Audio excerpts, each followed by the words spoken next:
Muy buenas y bienvenidos de nuevo a nuestro curso sobre Deep Learning. Hoy vamos a hablar del gradiente descendente. Precisamente en la clase anterior lo dejamos aquí, en el hecho de que la red neuronal ajustaba los pesos en base a evaluar la función de costes, esa diferencia entre el valor real y la predicción ponderada elevado al cuadrado y ponderada por un medio, ¿no? Entonces, la idea es que medíamos el error y propagábamos el error para ajustar los pesos correctamente. Hoy vamos a ver cómo se ajustan esos pesos y ahí es donde entra en juego la técnica del gradiente descendente. Dejadme poneros una versión simplificada de nuestra neurona. Entonces, aquí está la función de costes, una versión muy simple de la red neuronal directa, cómo se transmite la información de izquierda a derecha y luego se compara el valor real con la predicción, intentando calcular en este caso pues la función de costes, el valor c. ¿Cómo se puede minimizar la función de costes? ¿Qué se puede hacer al respecto? Pues es muy sencillo, lo único que tenemos que hacer es un ejemplo, ¿de acuerdo? Evidentemente podríamos probar con 1000 pesos y de los 1000 pesos quedarme con el que me da mejor resultado.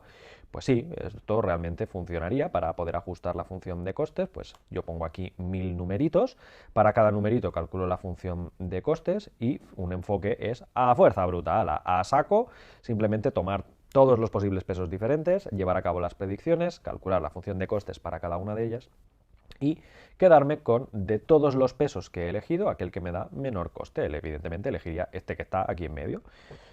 Vale, este enfoque es muy simple, es muy intuitivo, pero la fuerza bruta no es el mejor método que podéis hacer. Probar 1000 costes diferentes puede ser interesante, ¿de acuerdo? Para 1000 entradas diferentes y cuál funciona mejor, pero imaginad que en lugar de una variable, pues tenéis 10 variables, cada una de las variables queréis probar 1000 pesos posibles, o que el número de variables pues crece exponencialmente. Claro, la cantidad de información que se tiene que transmitir en la sinapsis no crece de forma lineal, crece de forma exponencial. 1000 pesos para una variable, cuando paso a una segunda variable no son 2000 pesos, son 1000 por 1000, 1.000.000. Cuando me voy a la siguiente, 1000 por 1000 por 1000, pues va creciendo la cosa. Entonces entráis dentro de algo que en Machine Learning y en Data Science pues nos persigue siempre, que es la maldición de la dimensión o de la dimensionalidad. La dimensión del problema crece tanto, tanto, tanto, tanto que es imposible resolverlo. Fijaros, voy a un ejemplo concreto. ¿Os acordáis el ejemplo que estuvimos hablando anteriormente acerca de las redes neuronales y cómo ésta podía predecir el precio de venta de una casa? Pues fijaros que esta red neuronal tampoco es que sea muy grande, ¿de acuerdo? Es simplemente 4 datos de entrada, 5 neuronas intermedias y el valor de predicción final que quiero intentar averiguar. Bueno, vale. La red neuronal tiene que averiguar los pesos de todas y cada una de las flechitas, por tanto tenéis, en principio, todas estas que tenéis aquí, ¿vale? Recordad que había eliminado las que yo ya sabía que eran cero porque había ejecutado el algoritmo y sabía que eran cero, pero oye, en principio las tiene que calcular. Bueno, correcto, ¿vale? Estas son todas las sinapsis posibles, todas las conexiones posibles. Y cada una de ellas tiene que tener un peso. Bueno, esto, si hacéis las cuentas, hay un total de 25 pesos. Tenéis 5 por 4 al inicio y luego 5 hacia el final son 5 más. Por tanto, 20 más 5 son 25. Bueno, podríamos probar por fuerza bruta el encontrar esos 25 pesos en esta red neuronal que, repito, es súper simple.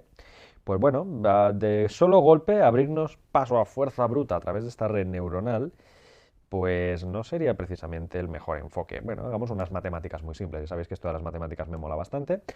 Hemos dicho 1000 comprobaciones para cada uno de los 25 pesos, pues 1000 posibles valores por cada peso serían 1000 elevado a 25, o lo que es lo mismo 10 elevado a 75, ¿vale? Eso serían todas las combinaciones de pesos que la red neuronal tendría que probar una por una, por una, por una, por una, calcular la función de costes y ir corrigiendo. Bueno, si tomo el ordenador más potente que existe, que es el Sunway Taihu Lite, es el superordenador más potente que existe.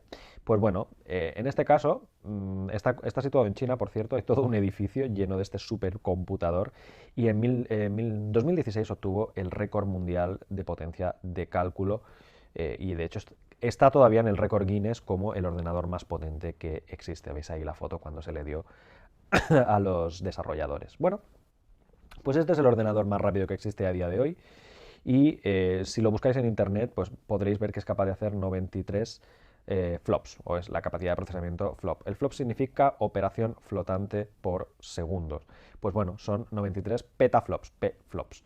¿Cuánto es un peta? Pues bueno, la P del petaflop significa que es capaz de hacer 93 por 10 a la 15 aproximadamente operaciones en coma flotante por segundo. Bueno, vale, son muchas operaciones, es bastante rápido en comparación a un PC estándar de casa, ¿no? Los que tenéis en el mercado a día de hoy, probablemente los que tengáis en casa, no llegan a unos pocos varios de gigaflops, ¿de acuerdo? Entonces después del gigaflop vendría el teraflop, después del teraflop el petaflop. Entonces, bueno, me gustan estos rangos, me gusta este PC, es súper potente. Vamos a coger este PC que es la vanguardia en tecnología, es la caña de España.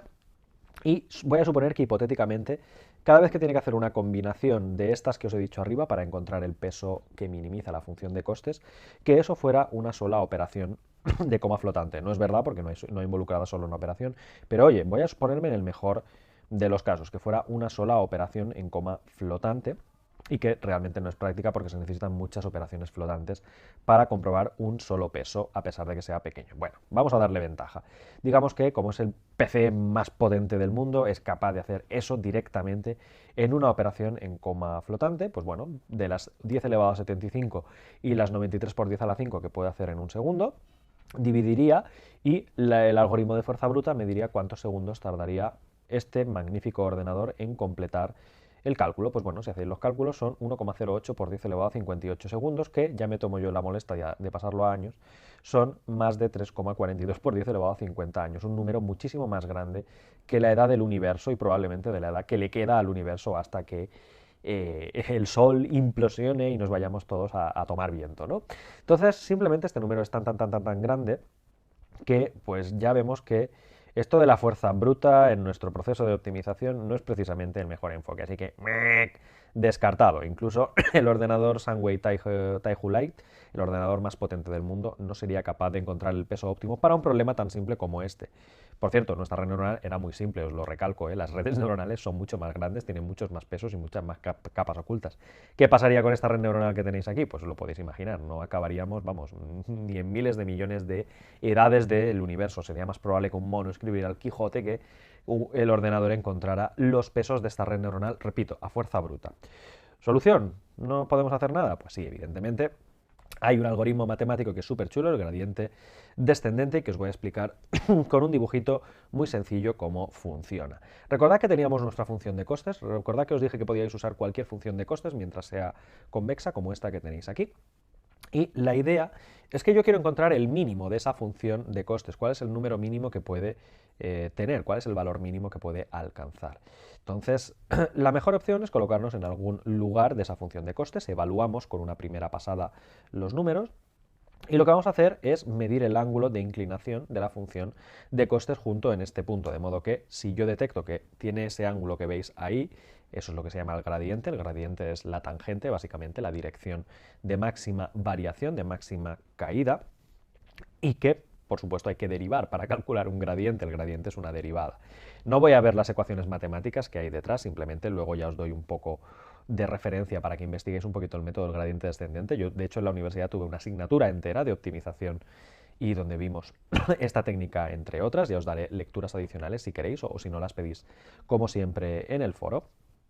Pero la idea es que se necesita derivar para averiguar cuál es la pendiente de la curva justo en ese punto y averiguar si la curva pues, va para arriba o va para abajo, ¿de acuerdo? Si la pendiente es positiva o negativa.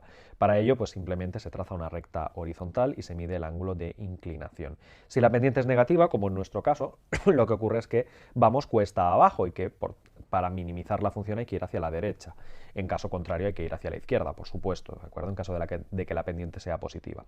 Pues bueno, si hay que ir hacia la derecha, lo que significa es que yo ahora puedo moverme cierta cantidad para irme cuesta abajo, decido irme para allá y cuando lo hago, la cosa pues cambia, ¿de acuerdo? La siguiente iteración del algoritmo me da una función de costes menor que la anterior y puedo repetir el algoritmo, le calculo la pendiente, en este caso notamos que la pendiente es positiva, si la escribí de izquierda a derecha va para arriba, lo cual significa que para minimizar la función de costes tengo que irme a la izquierda, de modo que elijo irme hacia la izquierda y la cosa sigue bajando.